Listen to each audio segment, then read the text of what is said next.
A boiler room in occupied Europe, autumn 1942. A German factory worker scoops coal into the furnace, sees a dead rat on his shovel, and pitches the carcass into the fire. Seconds later, the boiler tears itself apart and takes the wall with it. That moment never happened. Not once, anywhere in Europe. But the British weapon designed to make it happen, 100 dead rats sewn full of plastic explosive in a country house in Hertfordshire, is still considered one of the most successful sabotage devices the Special Operations executive ever built. To make sense of the rat, you have to start with the strategic disaster that produced the organization that built it. By July of 1940, Britain stood alone in Europe. France had collapsed in 6 weeks. Belgium and the Netherlands were gone with it. The British Expeditionary Force had been pulled off the beaches at Dunkirk weeks earlier. And the German army was now sitting on the French coast, looking across the Channel at an England that no longer had a continental ally to its name. The British army would, in time, return to Europe and fight the Germans on the battlefield. But that prospect was years away. And Churchill needed something to do in the meantime, something that would keep the war alive in the territory that had already been lost. His answer was the Special Operations Executive, an organization created at his direct order in July 1940, with a mission unlike anything the British government had previously authorized. SOE was not a fighting force. It would not deploy battalions or fly bombing raids. Instead, its agents would slip into occupied Europe by parachute, by submarine, or by fishing boat in the dark, and once on the ground, they would train resistance fighters, blow up factories, derail trains, and generally make life as expensive as possible for the German occupier. In Churchill's now famous phrase, SOE had been ordered to set Europe ablaze. It was the most unconventional organization the British government had ever sanctioned, and to do its work, it needed weapons that no conventional armory produced. That problem fell, in turn, to a country house in Hertfordshire. By 1941, SOE had taken over an old roadhouse on the outskirts of Boreham Wood, called the Thatched Barn, an unremarkable property tucked off the Barnet bypass, the kind of building one might pass on a country drive without giving it a second thought. Behind its quiet exterior, however, the building had become one of the most secretive weapons research laboratories in the British Empire.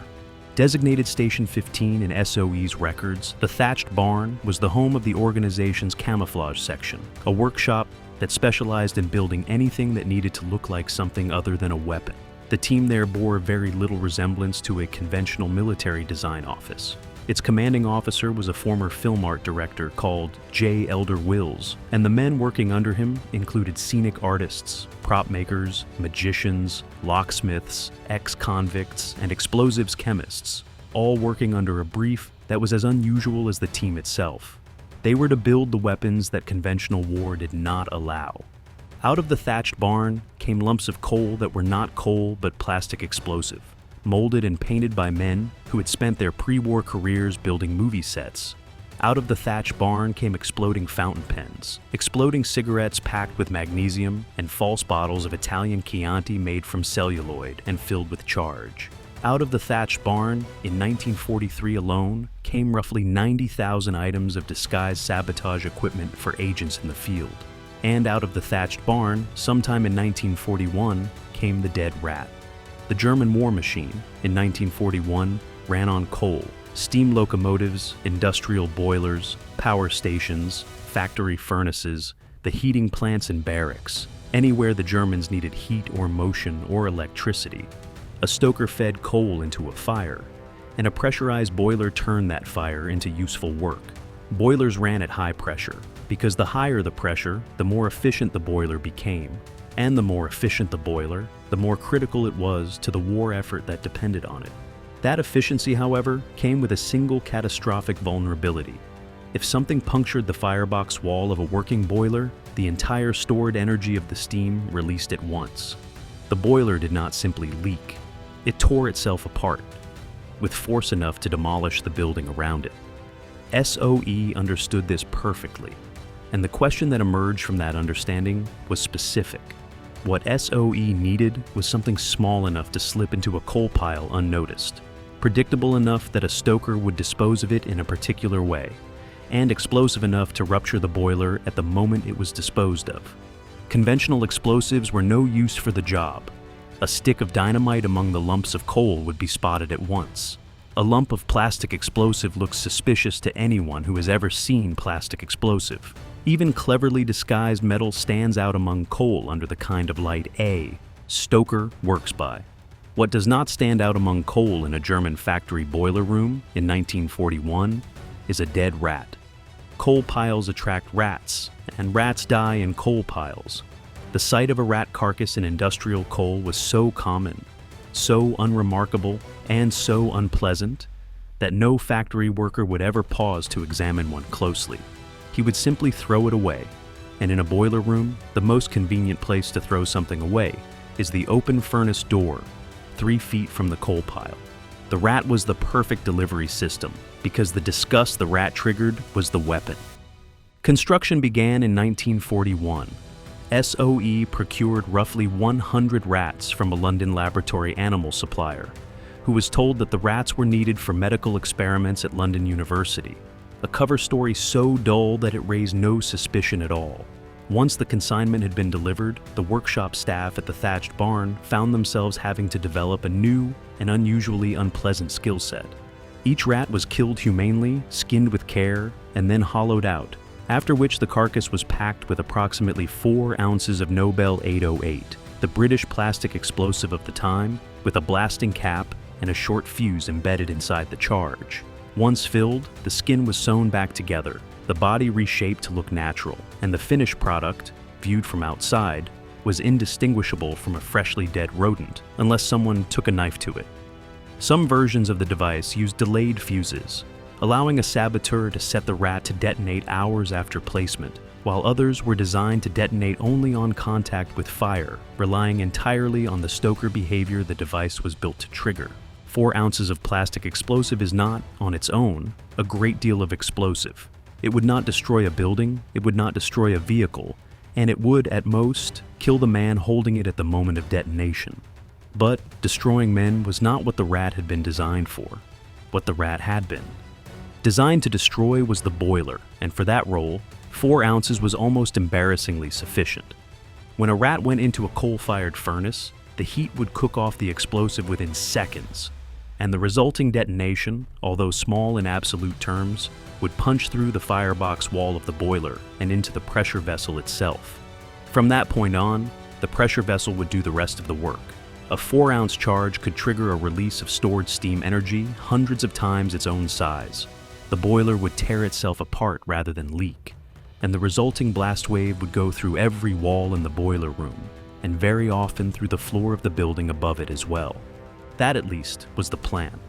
The first consignment of completed rats was prepared, packed into a crate, and dispatched for forwarding to SOE agents in occupied Europe at some point in 1941. It never reached them.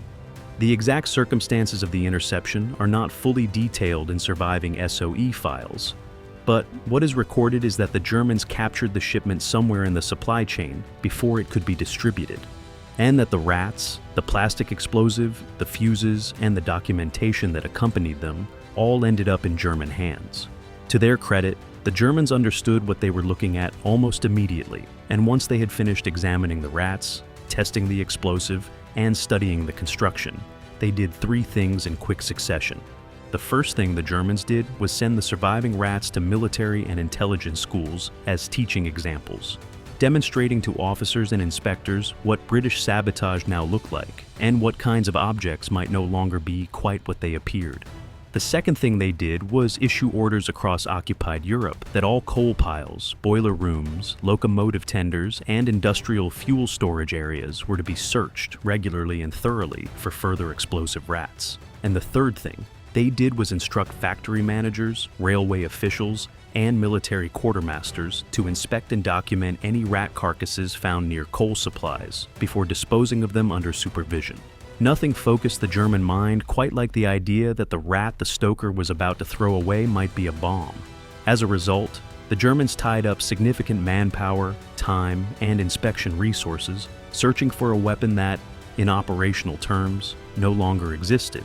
Because once SOE learned that the consignment had been captured, it abandoned the program. There was no point continuing.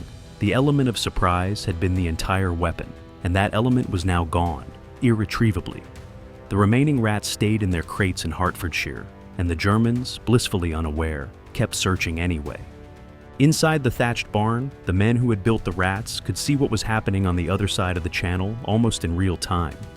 SOE had agents inside occupied Europe by then, and the resistance networks those agents ran reported back constantly.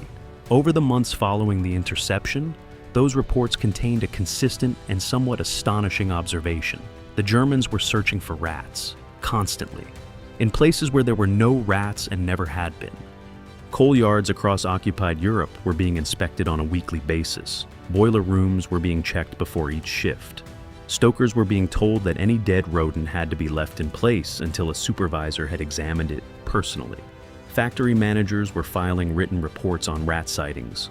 German military personnel were being briefed on what to look for, in territories where the local rat population had nothing whatsoever to do with British intelligence. The cumulative cost of all of this, in man-hours alone, was enormous, and every minute a German factory inspector spent looking for explosive rodents was a minute he was not inspecting steel quality, or fuel rationing, or worker discipline, or any of the other concerns that actually mattered to the German war economy.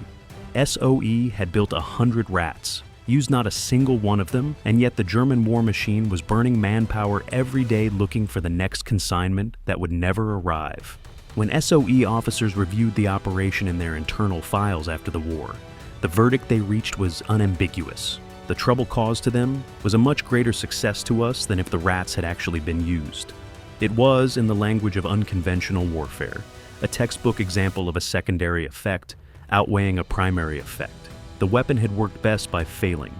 The exploding rat was one device among many hundreds developed at the thatched barn and the other secret stations of the Special Operations Executive. By the time Major General Colin Gubbins took over as head of SOE in September of 1943, the organization was running an entire ecosystem of sabotage devices, ranging from animal dung containing landmines, deployed in North Africa, where the dung of camels and donkeys was a familiar sight on every road, to celluloid Chianti bottles for operations in Italy, to itching powder, to garrots hidden inside shoelaces. The rat was simply the most disturbing of these devices, and the most quoted in the years after the war ended. What the rat captured, more cleanly than any other SOE device, was the philosophy behind the entire organization. A clever weapon was not the one that did the most damage. It was the one that exploited a German habit, a German assumption, or a German blind spot, and turned that habit into a vulnerability. The disgust a man feels at finding a dead rat in his coal is not a tactical consideration in any conventional military doctrine, anywhere in the world, before or since. SOE weaponized it. After the war, intelligence services on both sides of the Atlantic studied the SOE archive carefully, looking for what could be carried forward into the post-war era. The Office of Strategic Services, the wartime American counterpart to SOE, had already adopted many of the same techniques during the conflict, and the Central Intelligence Agency, which inherited the OSS mission in 1947, continued the tradition through the early Cold War and beyond. The British Special Air Service, founded by men trained in the SOE schools, carried the same philosophy forward into a different era of warfare entirely. The exploding rat itself, it should be said, never went into mass production after 1945. There was no need. Boiler technology changed, coal stokers became automated, and the specific tactical niche the rat had been built to fill closed within a generation. But the principle behind it did not close. The principle became foundational doctrine, and it remains foundational doctrine in every irregular warfare manual written since. Return, for a moment, to the boiler room in occupied Europe in 1942. A worker shovels coal into a furnace and finds a dead rat in the shovel. That moment never happened because German soldiers somewhere in the supply chain, between Hertfordshire and the front line, opened a wooden crate, looked inside, and understood what they were looking at. And it never happened after that point, because 100 British rats sat in a Hertfordshire warehouse for the rest of the war. Never deployed, never detonated, never used. And yet, for years afterward, German factory inspectors walked into German boiler rooms with torches and tweezers looking for the next one. There was no next one, because there had never been a second consignment, and the British had given up on the program the day the first crate was lost. The Germans did not know that, of course, and in the gap between what the Germans believed and what was actually true, the exploding rat went on, doing damage long after SOE had given it up for dead. SOE had set out to destroy German boilers and ended up destroying something more valuable and harder to replace: German confidence. Because once you have been told that a dead rat in your coal might be a bomb, every dead rat in every coal pile in every corner of occupied Europe becomes a problem that you cannot quite ignore. And that is a war the British won without firing a shot. That closes the SOE file on the battle ledger.